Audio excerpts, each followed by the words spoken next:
Hello student, नमस्कार आप सभी को मेरा। तो आज हम शुरू करते हैं अपनी 6.2 जो हम कर रहे थे, जो यहाँ से हमने छोड़ी थी, यानी कि 6 सवाल कर लिए थे हमने। फिर थोड़ा इंपॉर्टेंट काम आ गया था तो क्लास बंद करनी पड़ी थी, इसकी वजह से स्टूडेंट। और आज उसके आगे से करते हैं हम। तो आज हम ये पूरी ख़त्म कर लेंगे 6.2।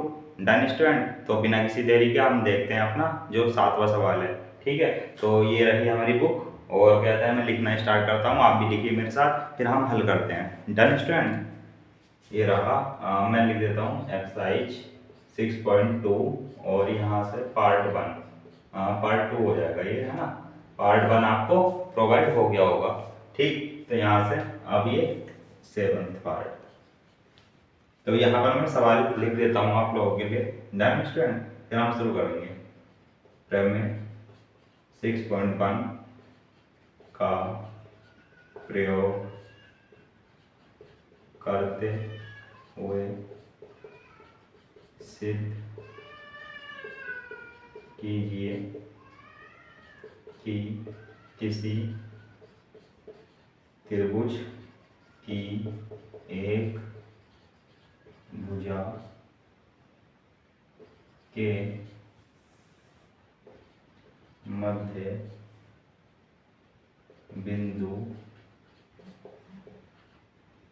बिंदु से होकर दूसरी भुजा के समांतर खींची गई रेखा तीसरी भुजा, है ना, रेखा नहीं है भुजा, तीसरी भुजा को समद्विभाजित करती है।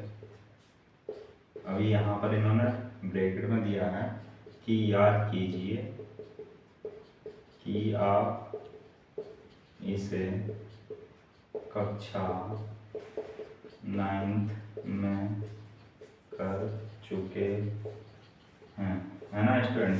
तो उन्होंने ये कहा है कि आप इसको कक्षा 9th में भी कर चुके हैं, है ना। तो हमारा स्टेटमेंट क्या है वो बता देता हूँ पहले मैं आपको कि स्टेटमेंट ये है प्रमेय 6.1। तो याद कीजिए प्रमेय 6.1 मैंने बताई थी आपको। प्रमेय 6.1 का मतलब है थेल्स थ्योरम, है ना। तो थेल्स थ्योरम हमें पता होनी चाहिए, इसलिए मैंने आपसे कहा था कल भी कि हमें थेल्स थ्योरम बिल्कुल अच्छे से पता होनी चाहिए, स्टेटमेंट भी पता होना चाहिए। तभी तो स्टूडेंट हम अपने दिमाग में यानी कि मन में जो भी है पूरा परफॉर्मेंस उसका तैयार करेंगे ना कि हमें ये जो प्रमेय 6.1 यहाँ कह रहा है तो उसका मतलब क्या है ना। तो प्रमेय 6.1 का प्रयोग करते हुए हमें सिद्ध करना है कि किसी त्रिभुज की एक भुजा के मध्य बिंदु से होकर, है ना, किसी कोई त्रिभुज है, अब मैं देखो फिगर बनाता हूँ, है ना। तो यहाँ से कोई त्रिभुज ले लिया, ये इसके अकॉर्डिंग हम क्या बनाएंगे, इसको नाम दे देता हूँ पहले। इसके अकॉर्डिंग हम फिगर को बनाएंगे, किसके अकॉर्डिंग, जो लैंग्वेज दिया है हमें, है ना। तो त्रिभुज की एक भुजा के मध्य बिंदु से होकर, अब त्रिभुज की किसी एक भुजा के मध्य बिंदु से होकर, तो यहाँ से लेते हैं, ये मान लो इसका मध्य बिंदु है, ये पी है। डन। के मध्य बिंदु से होकर दूसरी भुजा के समांतर, अब दूसरी भुजा इसको यानी कि हमें थेल्स थ्योरम वाला ही फिगर आउट यानी कि बनाना है हमें, ठीक है। तो यहाँ से ये दूसरी भुजा ये मानेंगे। अब इसकी दूसरी भुजा के समांतर एक भुजा ये खींची, डॉट डॉट कर दिया मैंने, ठीक है। तो यहाँ से भुजा के समांतर खींची गई रेखा तीसरी भुजा को समद्विभाजित करती है ना। अब तीसरी भुजा कौन सी हो गई, ये हो गई। अभी ये मान लो इसको क्यू पॉइंट दे दो। डन। तो यहाँ से एक क्यू पॉइंट हो गया। अब देखो हमें दिया गया है और उसके अकॉर्डिंग क्या बनाएंगे, जो गिवन है वो लिख दूंगा मैं, जो सिद्ध करना है वो लिखता हूँ और फिर हल करना शुरू करते हैं। Done student. तो आइए देखिए, अब यहाँ से देखो दिया है ना। तो यानी कि कोई त्रिभुज है और उसमें क्या दिया है कि जो P बिंदु है इसका मध्य बिंदु है ना, किसका, ए बी का मध्य बिंदु है ना P। तो जब ए बी का मध्य बिंदु P है तो चूंकि यहाँ पर लिखता हूँ मैं, ये वैसे भी दिया ही है तो चूंकि का मतलब भी वही है, यानी कि दिया है, यह हमें पता है ना, चूंकि का मतलब वही होता है।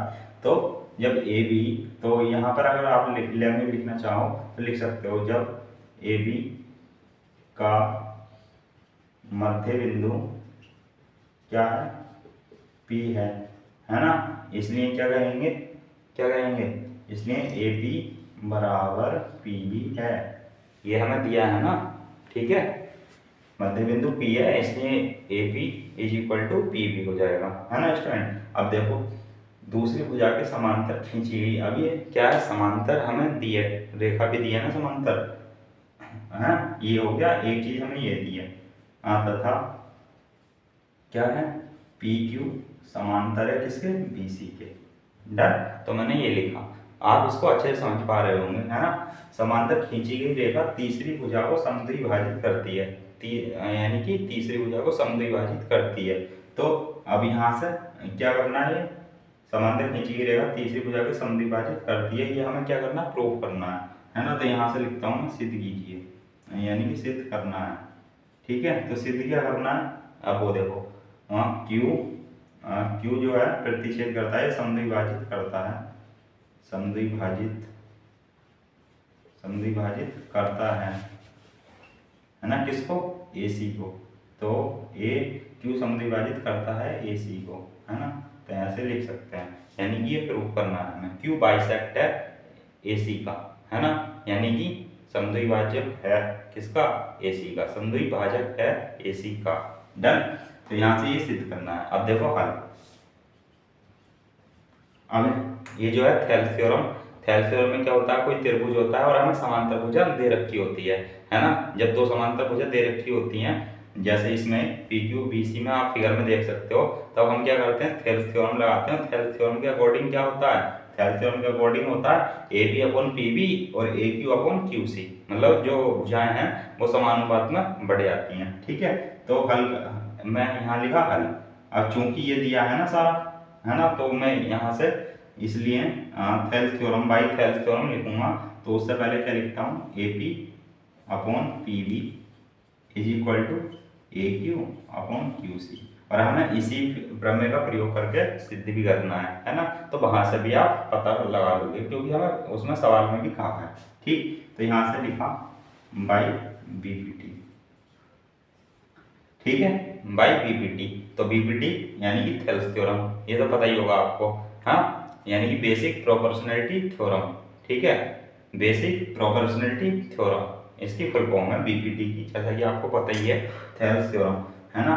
तो बाई बीपीटी ये कहा, है ना, चूंकि ये सब दिया है, यहाँ पर लिख सकते हो आप लोग, पी क्यू और बी सी ये सब दिया है ना, इसलिए ये थेल्स थ्योरम से ये हो गया। अब चूंकि ये भी आपको पता है कि A P is equal to P B है, तो ए पी की जगह क्या रख सकते हैं, हम पी बी रख सकते हैं, है ना। तो इसलिए पी बी और पी बी है नीचे भी, ठीक है, A Q upon Q C. Done. क्योंकि हमें क्या दिखाना है कि क्यू बाइसेक्ट है ए सी का, है ना। तो हमें क्यू जब बाइसेक्ट है ए सी का, तो ए क्यू और क्यू सी को क्या करके दिखाना पड़ेगा, बराबर करके दिखाना पड़ेगा, है ना। अब ये भी दिया है, चूंकि A P is equal to P B, ये है। डन। अभी देखो पी बी से पी बी कट जाएगा, यहाँ बच गया एक, यानी कि 1। तो यहाँ से इधर लिखता हूँ मैं, यहाँ पर 1 और A Q upon Q C, ये आया। अब यहाँ से क्या हो गया, A Q is equal to Q C कह सकता हूँ मैं, है ना, बिल्कुल कह सकता हूँ। तो ए क्यू और ए इक्वल टू क्यू सी आ गई है। तो अब यहाँ से क्या कह सकता हूँ मैं, देखो अब ये दोनों बराबर आ गई ना, ए क्यू और क्यू सी, ए क्यू और क्यू सी बराबर जब आ चुकी हैं, तो हम क्या कहेंगे, इसलिए क्यू समद्विभाजित करता है ए सी को। डन। तो यही तो हमें प्रूव करना था, है ना। तो यहाँ से ये लिख देंगे, हेंस प्रूव्ड। डन। तो स्टूडेंट ये आपको अच्छे से समझ में आया होगा पूरा सवाल जो हमसे थेल्स थ्योरम बेस्ड पूछा गया है। डन। हम चलते हैं अपने नेक्स्ट सवाल की तरफ, यानी कि 8वें सवाल की तरफ। ये आपने लिख लिया होगा, है ना। तो मैं इसको कर देता हूँ रफ।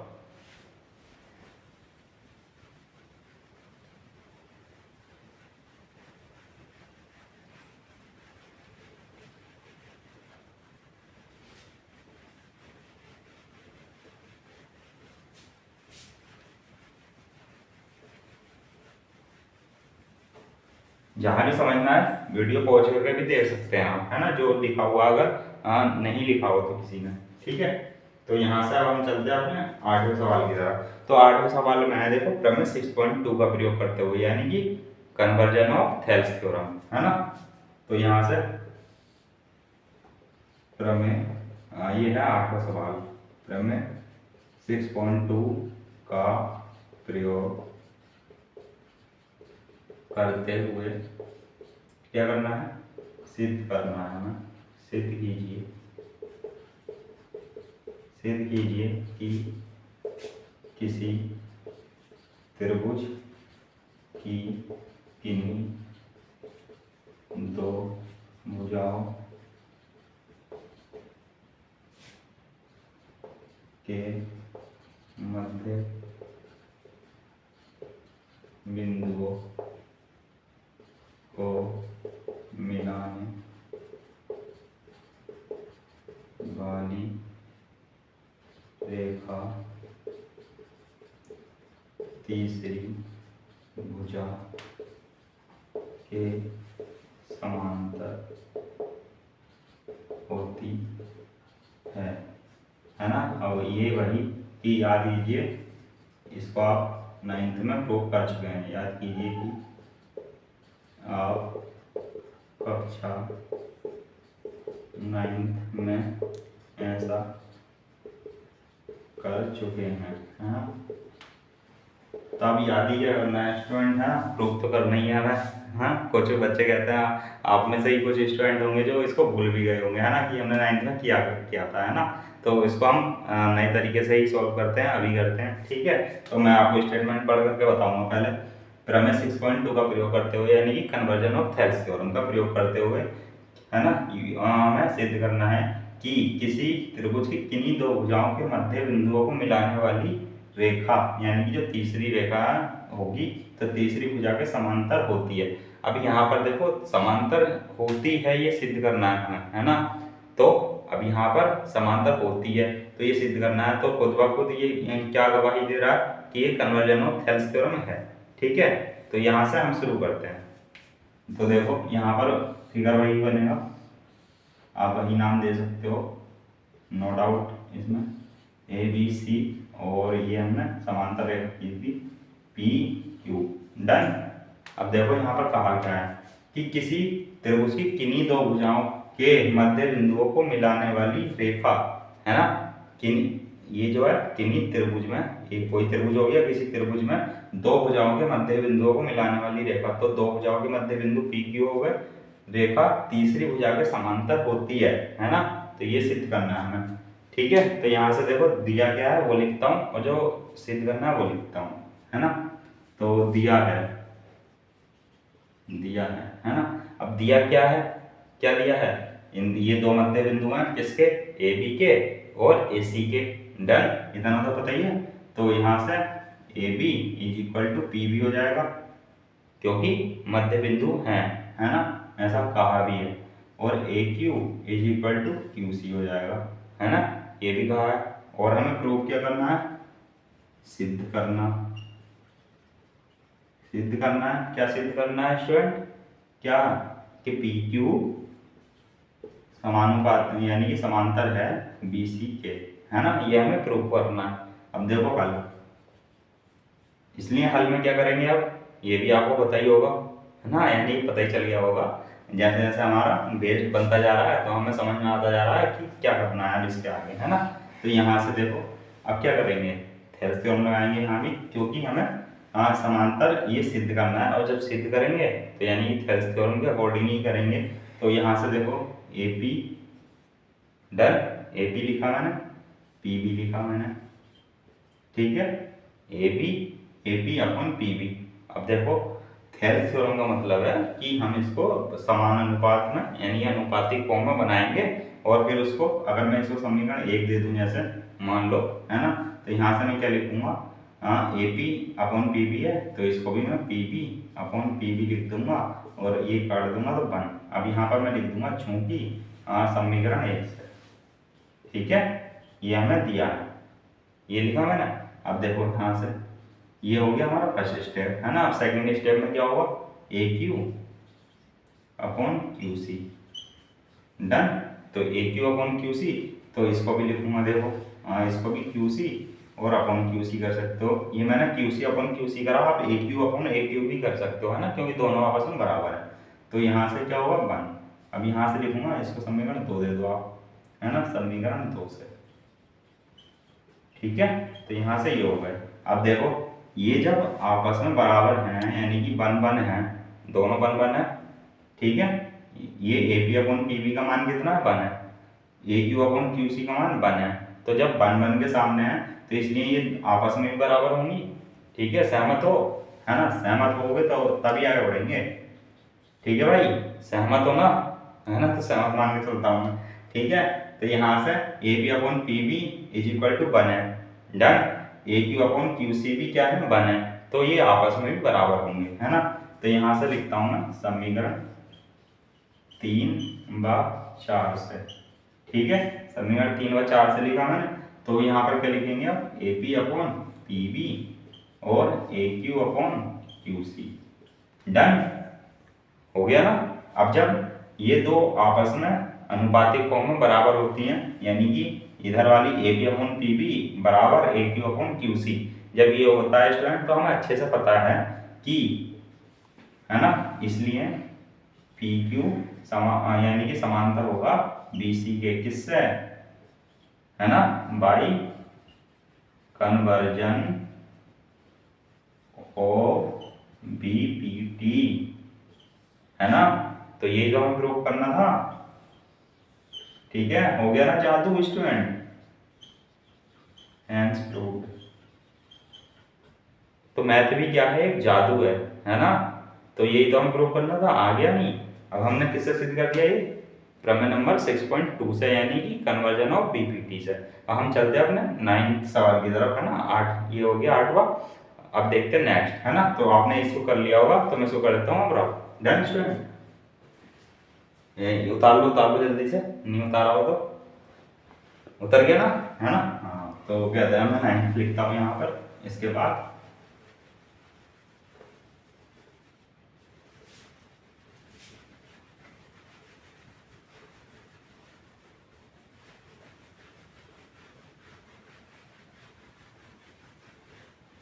देखो, अब 9th, तो 9th मैं लिखता हूँ, पहले आप लोग भी लिख लो। ठीक, तो यहाँ से ए बी सी डी एक समलंब है ना, समलंब है, जिसमें क्या है, ए बी पैरेलल है डी सी के है, तथा इसके विकर्ण परस्पर बिंदु ओ पर प्रतिच्छेद करते हैं। दर्शाइए कि ए ओ अपॉन बी ओ बराबर सी ओ अपॉन डी ओ है ना। तो हमें प्रूव क्या करना है, ये है। अब सारा कुछ सवाल में लिखा है ना। तो एक समलंब है ए बी सी डी, ठीक। तो समलंब बनाते हैं। समलंब का मतलब ये है, ये है ना, समलंब ऐसा बनता है ना। ये तो आप लोगों को पता ही होगा स्टूडेंट। ठीक है, तो ये तो आपको पता ही होगा। अब यहाँ ए बी सी डी, ठीक है। तो यहाँ से नाम दे दिया मैंने इसको ए बी सी डी, क्योंकि सवाल में भी दिया है। तो ये समलंब बन गया, और ए बी और सी डी क्या है, पैरेलल है ना, ये हमें दिया है। डन। अब तथा इसके विकर्ण परस्पर बिंदुओं पर प्रतिच्छेद करते हैं। तो इसके विकर्ण क्या होंगे, तो इसको और इसको मिला दो, ठीक है। तो ये विकर्ण बन गए इसके। अब इसको ओ दे दो, है ना, पॉइंट ओ हो गया। अब क्या करना है, दर्शाना है कि ए ओ अपॉन बी ओ, ए ओ अपॉन बी ओ, सी ओ अपॉन डी ओ, यानी कि सी ओ अपॉन डी ओ, ठीक है। तो अब देखो यहाँ पर क्या करते हैं, तो यहाँ पर लिखता हूँ मैं, यानी कि दिया है ए बी सी डी समलंब है, ए बी सी डी समलंब है ना। जहाँ क्या है, ए बी पैरेलल है डी सी के, है ना, डी सी है। डन। अब यहाँ से देखो थोड़ा क्या करेंगे, कंस्ट्रक्शन करेंगे या ड्रॉ भी कर सकते हो आप। ठीक है, कंस्ट्रक्शन क्या करना होगा हमें, क्या करने के लिए, ये बराबर यानी कि अनुपातिक फॉर्म में दिखाने के लिए, है ना। तो हमें अपनी तरफ से क्या करना होगा, चूंकि क्या है यहाँ एक पैरेलल लाइन खींचनी होगी एक और हमें अपनी तरफ से। ठीक है, तो यहाँ से देखो ब्लू मार्कर यूज कर रहा हूँ मैं, यहाँ से P और Q भी कह सकते हो आप, है ना, या यहाँ से PO तक भी खींच सकते हो, लेकिन मैं बताऊंगा कि मैंने ये पूरी क्यों खींची है ना, PQ। डन। तो यहाँ से देखेंगे अब हम, है ना। तो यहाँ से क्या देखते हैं हम, कंस्ट्रक्शन में क्या करा हमने, PQ और पैरेलल लाइन खींच दी AB के, है ना। तो ये किस किस के पैरेलल है, PQ, हाँ PQ किस किस के पैरेलल है, DC के भी पैरेलल है, AB के भी पैरेलल है ना। तो ये हमें पता चल रहा है। तो कंस्ट्रक्शन करा हमने PQ, है ना, लाइन खींची किसके, AB के पैरेलल, और PQ ये DC के पैरेलल। ठीक है, ये हमने करा क्या, कंस्ट्रक्शन, है ना। और हमें जो सिद्ध करना है वो यहाँ पर लिखा है ना, यहाँ पर लिखता हूँ मैं, सिद्ध करना है ना, बोर्ड पर जगह बचेगी तो इसलिए मैं इस तरीके से लिख देता हूँ। ठीक है, तो समझ में आ गया होगा, एरो बना के मैंने लिख दिया है। ठीक, अब हम चलते हैं अपने हल में। हल तो स्टूडेंट ऐसे सवालों में मैंने कल भी बताया था, है ना, और भी सवालों में कि हमें जो प्रूफ करना है उस पर नजरें गड़ा के रखनी है। ठीक है, अब देखो प्रूफ क्या करना है हमें, यानी कि AO अपॉन BO बराबर CO अपॉन DO लाना है। ठीक है, प्रूफ करके। अब देखो AO और अपॉन BO, है ना, AO अपॉन BO कहाँ दिया हुआ है, AO अपॉन BO। ठीक है, ये देखो AO अपॉन BO लाना है हमें, तो पहले वाले में फर्स्ट पार्ट है, इस पर ध्यान दो अभी आप लोग, है ना, जैसा कि मैंने आपको कल ही बताया था, है ना, इसी पर ध्यान देना होता है जो हमें प्रूफ करना है। ठीक है, तो AO और BO कहाँ दिया, ये इस वाले ट्राइंगल में दिया है, AOB में। ठीक है, AOB में, AO अपॉन BO इसमें दिया है AOB में।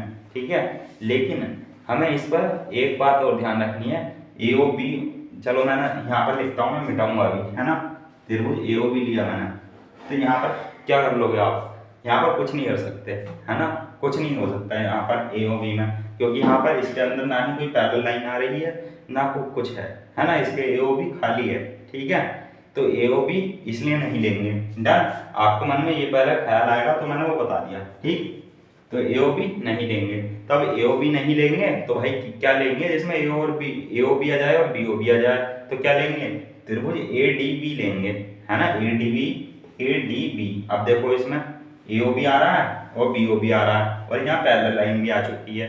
ठीक है, तो यहाँ से इसलिए क्या लेंगे, इसलिए त्रिभुज ADB लेंगे। डन, तो यहाँ से मैं लिखता हूँ, देखो त्रिभुज ADB में।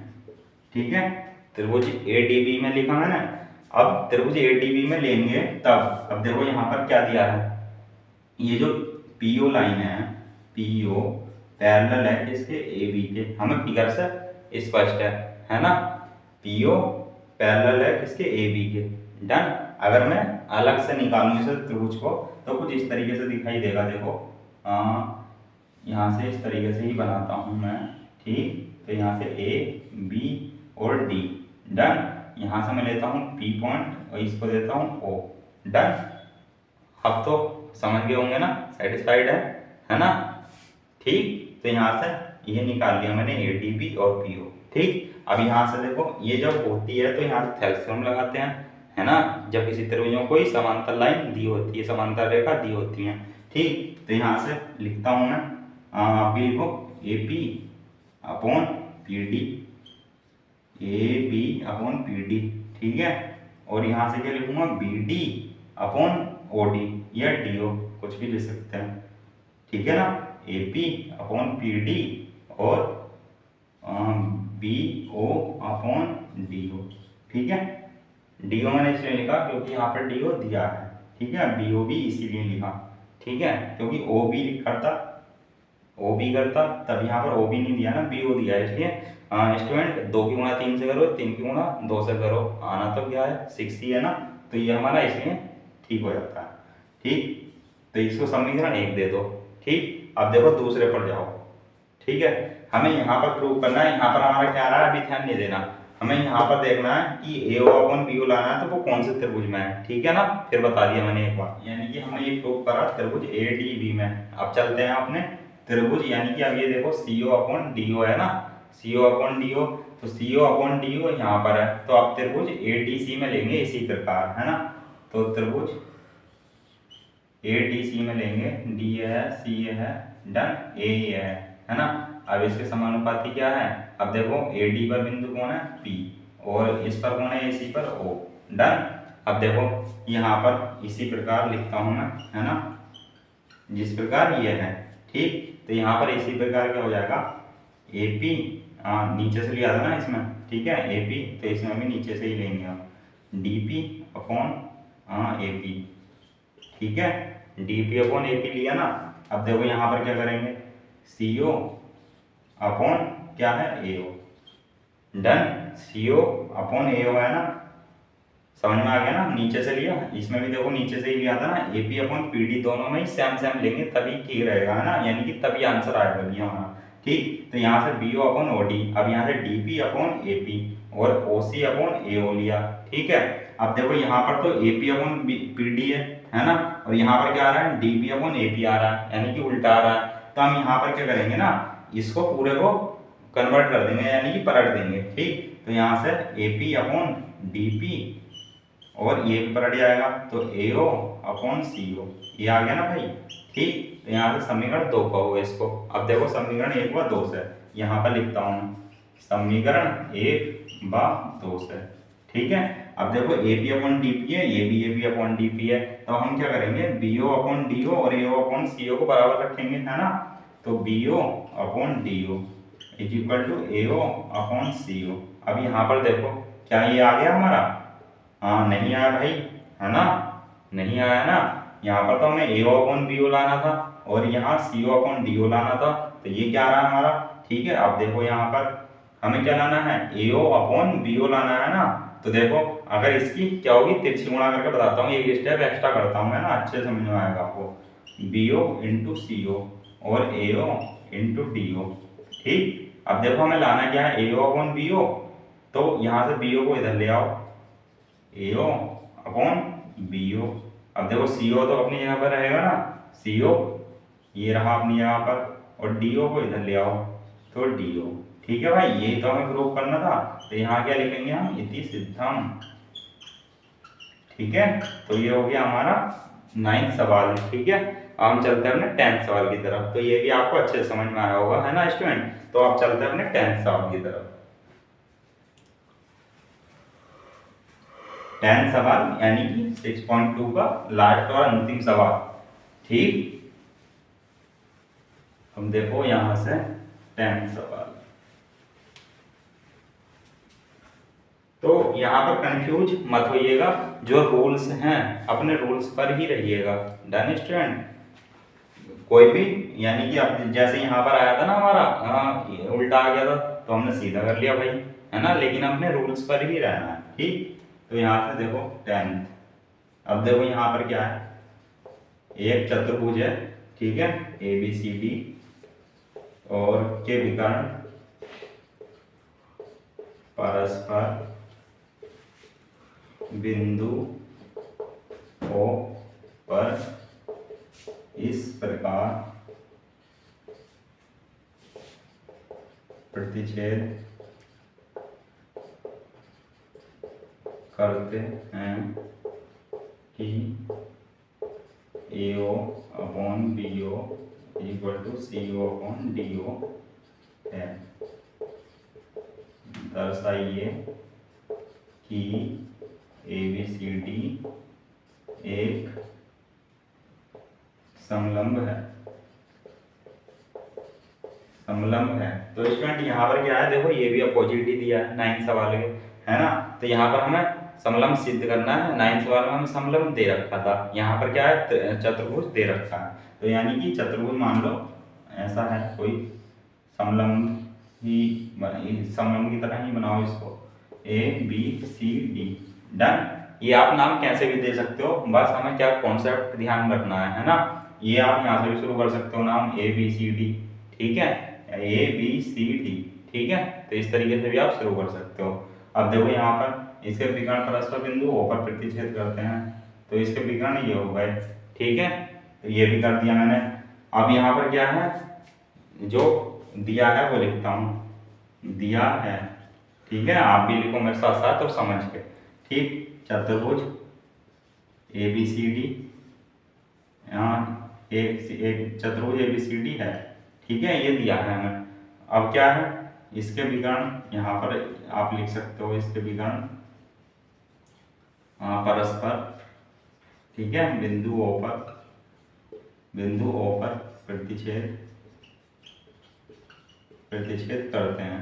ठीक है, ये कर दिया। और क्या दिया है, AO/BO और CO/DO दिया है, तो इसको समीकरण 1 कह सकते हैं आप, है ना। ये भी दिया है, हमें ये सिद्ध करना है ABCD एक समलंब है, सिद्ध करना ABCD एक समलंब है।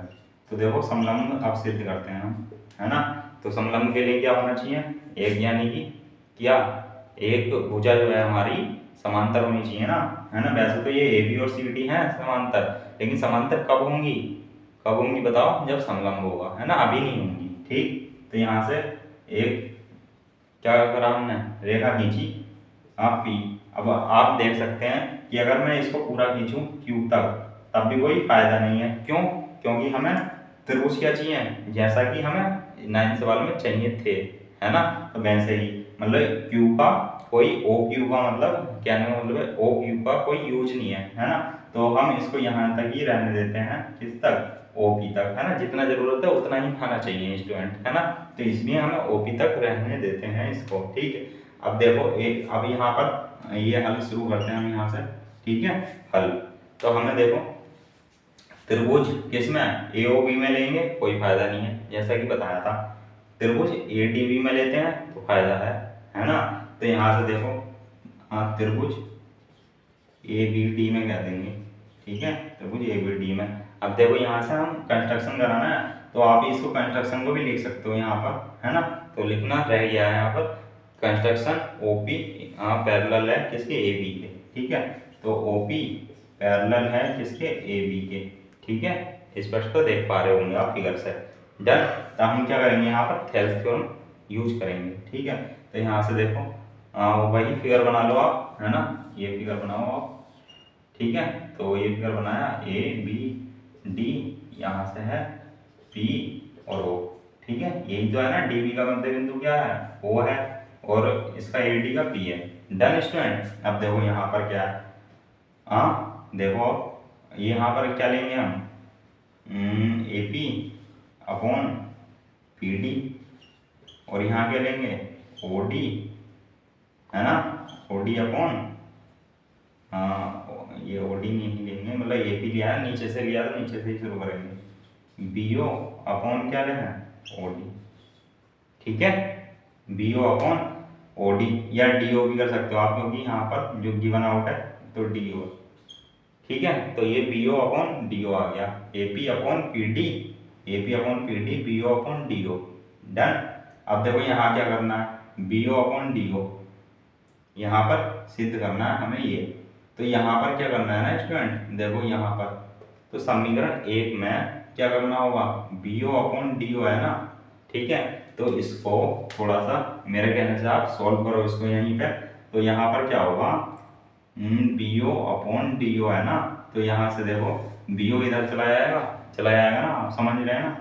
AO/CO हो जाएगा, ये AO/CO, और BO इधर जाके क्या करेगा भाई, DO/AO BO/DO हो जाएगा, है ना। इतना तो आप समझ रहे होंगे ना, इतनी कैलकुलेशन तो आप कर ले रहे होंगे, है ना। तो यहाँ से ये AO और किधर हो गया, ये CO इधर आ गया, तिरछी गुणा हो गई एक तरीके से, और BO इधर चला गया, DO आ गया, है ना। अब ये समीकरण 1 ही है ना।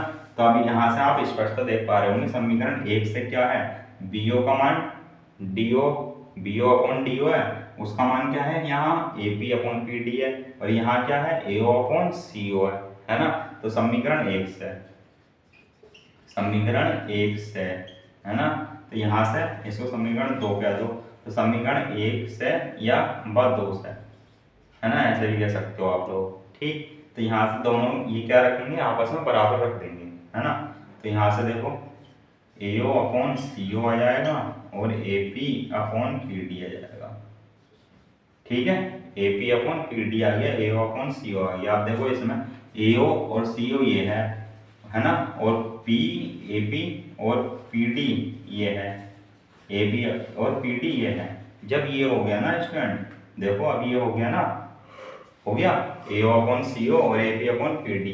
तो यहाँ पर क्या होगा ना स्टूडेंट, अब यहाँ पर हम किस में पहुंच गए, बोलो किस में पहुंच गए, त्रिभुज ADC में पहुंच गए ना, है ना। कहाँ से शुरू करा था, ADB से शुरू करा था, ADC में पहुंच गए हम लोग। तो यहाँ पर जब ये हो गया AO अपॉन CO हो गया और AP अपॉन PD हो गया, ठीक। तो यहाँ पर से क्या होगा ना, इसलिए CD और पैरेलल हो जाएगी किसके, AB के, है ना। और जब CD पैरेलल हो जाएगी AB के, तो हम क्या कहेंगे कि ये एक समलंब है ना। अब वो किससे हो गई, ये AO अपॉन CO और AP अपॉन PD हो गया ना। तो ये किस में लेते थे हम, AO अपॉन क्या है CO, है ना, और AP अपॉन PD ये है ना। तो ये किस में लेंगे, इसमें लेते थे ना त्रिभुज ADC में, है ना।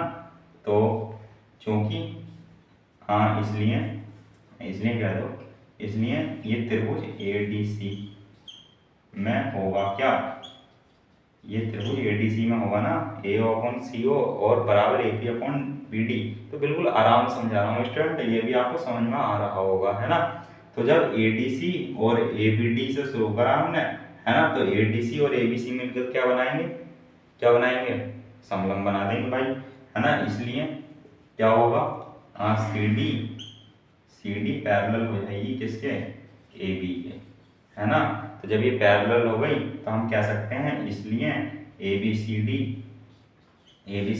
एक समलंब है ना। तो मैं पानी पीता हूँ और आप लोग इसको कहते हैं उतार लो।